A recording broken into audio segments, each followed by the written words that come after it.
Hi everyone, it's Desiree and welcome. We are going to do something a little different from the norm of what I do when it comes to an embossing folder.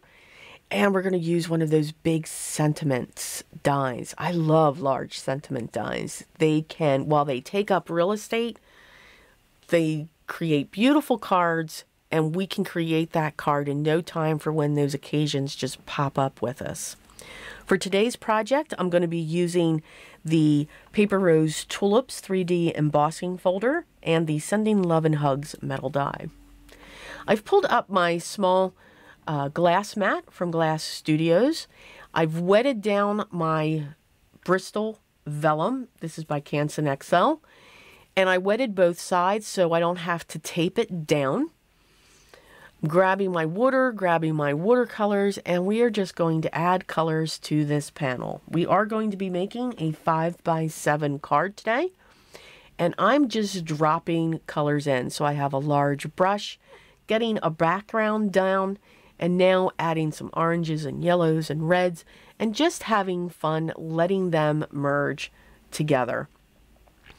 Now, because I kept on dropping things down, it was becoming one color. So you'll see I'm going to come in with a paper towel, or basically a baby wipe, and I'm going to pick up some of these colors just to drop it back so that I can get the differences that I'm looking for. Again, should have stopped right here.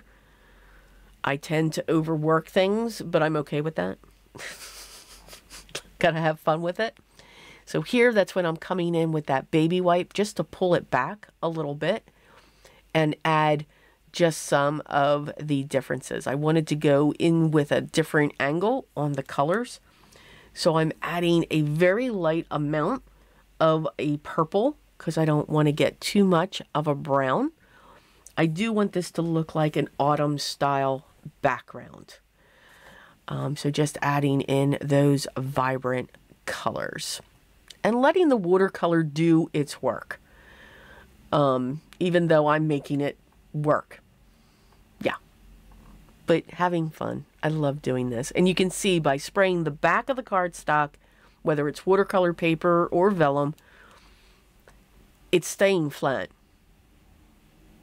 And if you leave this alone to dry, it will dry flat when it comes to that. I will tape some papers down sometimes, but it depends upon what I'm doing.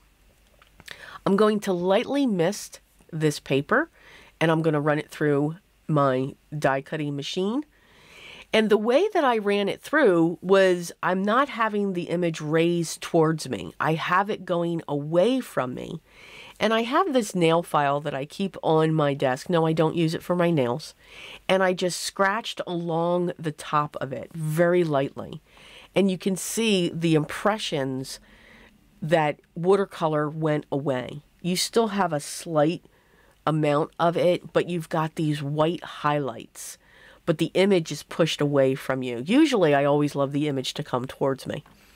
But this time I wanted to just do the reverse on that. So getting an old nail file and just brushing it along your embossing folders is a great technique. And you saw the back of that. That looked cool too, because the watercolor will seep up underneath it and do all of these different images as well. I cut the sentiment from purple cardstock.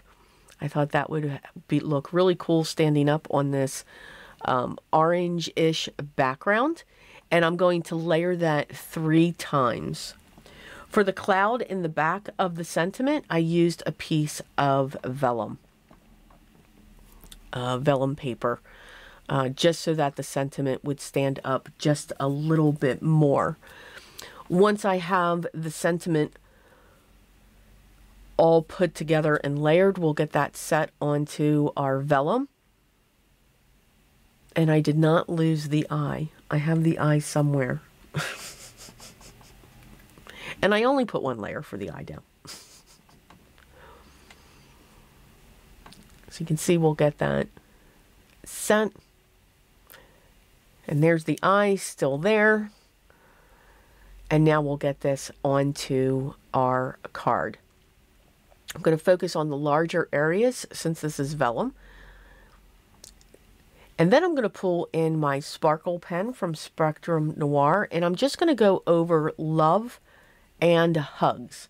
So while we have these two different fonts, we'll have these two different looks on the fonts as well. So I'm just going to quickly just go over the love and the hugs.